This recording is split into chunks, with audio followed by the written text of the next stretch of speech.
Bienvenue chez toi. Merci. Est-ce que vous pouvez vous présenter et nous dire quel style de musique vous faites? On a plusieurs styles dans notre playlist. Je pense que si on veut faire simple, voilà. Des trucs en général que les gens connaissent, qu'ils pourront reprendre avec nous. Après, l'objectif, à moyen terme, c'est d'être composé. C'est ça. Super. Ah, c'est Depuis quand le groupe existe? Alors, nous quoi? Février 2025. C'est très jeune alors. Ouais, on va bientôt fêter nos 1 an. Ouais. Qu'est-ce qui va vous distinguer des autres groupes? On est 3 filles, voilà. Que des nanas, c'est volontaire. Tout simplement parce qu'on trouve que les femmes ne sont pas assez représentées dans le monde de la musique. Donc on a envie de montrer qu'on n'a pas besoin d'être riche, qu'on sait faire de la musique aussi. Et que voilà, il faut envoyer du lourd et qu'on sait envoyer du lourd. Votre nom, ça vient de Overstorm, Ouh là là, c'est le fruit d'une longue réflexion. Et vous savez quoi, tout à l'heure, je me suis fait une autre réflexion. Overstorm, ça fait Overstorm. Ah, mais j'adore. C'est un peu bizarre. Bah non, moi j'aime bien. Je valide. On cherchait surtout un nom qui puisse représenter un peu notre énergie et notre envie, voilà, de faire de la musique et puis de faire du son. Ouais. Et puis Overstorm, il faut quand même souligner que ça veut dire après la tempête, qu'on a traversé des épreuves personnelles et que voilà, ce groupe c'est aussi un peu une renaissance en fait, c'est un peu une revanche aussi sur la vie, sans partir dans des trucs mélodramatiques, voilà, ça a du sens en tout cas. Qu'est-ce qui vous a donné envie de jouer? J'ai des frères qui sont musiciens, donc j'ai un peu baigné là-dedans. Il m'a offert une guitare pour mes 15 ans que je n'ai jamais touchée, j'ai jamais pris de cours. Et quand je l'ai récupéré il y a 7 ou 8 ans, j'ai une collègue de boulot qui m'a un peu dit vas-y, prends des cours. Et je me suis dit, en fait, c'était un vieux délire d'ado. Et j'ai commencé comme ça, et j'adore. Et en fait, ça fait un bien fou, quoi. C'est vraiment une bulle où on se fait plaisir personnellement, on déconnecte. Et c'est aussi un endroit où on va aller connecter avec des personnes qu'on n'arrive pas à connecter en fait, dans le quotidien. Ouais, la musique, c'est top. Ouais, moi j'ai commencé, en fait mon frère c'était un musicos, il avait son groupe de métal et du coup c'était un peu mon modèle, c'était mon grand frère. Je parle de lui au passé parce que malheureusement il est décédé. Et donc à l'âge de 15 ans, j'ai eu l'occasion de me mettre derrière une batterie et puis ça m'a pas lâché. Et puis après j'ai pris des cours, aller dans une école de musique. J'ai arrêté le temps de mes études et le temps de faire des petits enfants comme ça. Voilà. Et puis j'ai vu passer l'annonce, j'avais dit et j'ai dit allez c'est le moment, j'y retourne et puis voilà. C'est comme ça que je me suis remise. Ah bah non pas du tout. Loin de là. Moi en fait j'ai commencé à faire de la musique quand j'étais toute petite. Du coup j'ai un peu de mal à me souvenir, mais si je reprends le contexte, je pense que c'était un moyen de m'évader en fait. Parce que j'ai une sœur qui est handicapée, donc on avait un quotidien assez compliqué à la maison. Et je pense que c'était un moyen pour moi de m'exprimer et puis d'avoir ma petite bulle à moi. Voilà. Il y a vraiment des expériences atypiques chez chacun. Ouais, l'Overstorm, il est bien choisi. Ouais, c'est ça.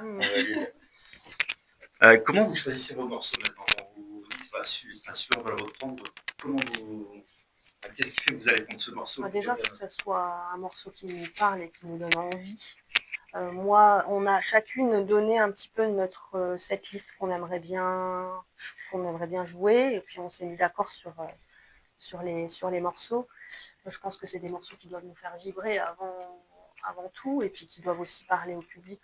Voilà, ça doit être aussi des morceaux connus. On a des styles un peu différents, on aime tout le rock, mais des rocks différents. Moi j'aime bien plutôt Green Day, Blink, tout ce courant un peu rock californien, machin.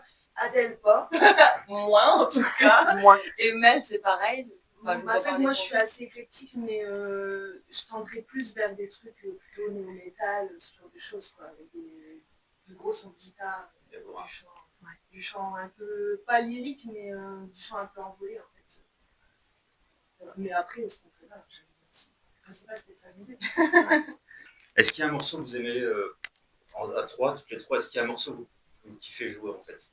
Peut-être qu'on s'amuse un petit peu plus sur Fric. Moi, c'est ma préférée. Une nouvelle chanson. Donc, voilà. Mais j'ai l'impression que sur ces nouvelles là qu'on en a ajouté 2 au 7, j'ai l'impression que sur ces deux-là, on se rejoint un petit peu plus. Je pense qu'on avance vers un style qui nous est plus proche là. Quand vous faites des lives, qu'est-ce que vous ressentez quand vous êtes dans les lives? La trouille. Ah Au départ, la trouille. Mais c'est une ça. bonne adrénaline. Ouais, franchement, une fois qu'on est lancé, ça c'est vraiment un sentiment puissant. C'est top. Ouais, franchement, c'est kiffé. Alors après, on se dit, non, c'est déjà fini. Ça passe vite, ouais, c'est vrai. À un moment, sur un concert, une réaction du public qui vous a marqué. Bon, je pense que c'est quand les gens ils chantent. Ça nous avait fait ça à la fête de la musique à Carnin. Ouais. Les gens avaient repris avec nous, je sais plus lequel, mais voilà, quand les gens ils chantent avec nous, ça c'est top. Bah ouais, là c'est qu'on a réussi à les embarquer. Et... Ah ouais, ça donne des ailes, ouais. Ouais. Puis même, moi, ce que j'aime bien aussi, c'est avoir de la connexion avec le public, des échanges de regards, de sourires.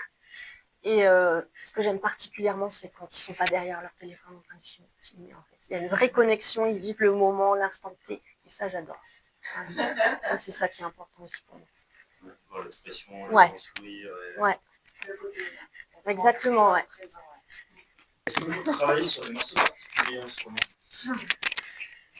Bah, On peut arrêter pour le 24. Ouais. Non, là, ouais, on est sur notre fête, on en a pas remis une nouvelle en route. On a une liste longue comme le bras qui nous attend, hein, mais là, on est focus sur la date. Qui Ouais. arrive. on se prépare. Le 24 janvier. Évidemment. 2026. À 18. On m'a dit ça. Et la petite dernière question, où est-ce qu'on peut vous voir jouer bientôt? Le 24 janvier. 2026. Ça tombe bien que tu en parles, on joue le 24. Comment ça? À quelle heure déjà? À partir de 18h. Dans quelle ville? À Carpentras. Non, pour un festival incroyable.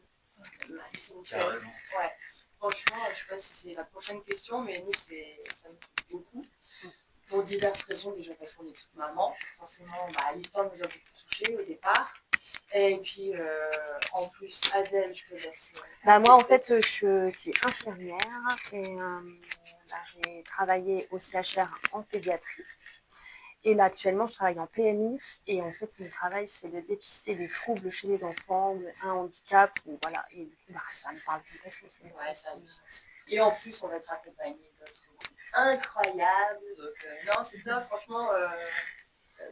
J'exagère, mais ça va être vraiment une belle soirée. Et on a vraiment hâte d'y être. Ouais. Carrément, il fallait le dire. Merci. Merci à vous. Cet entretien.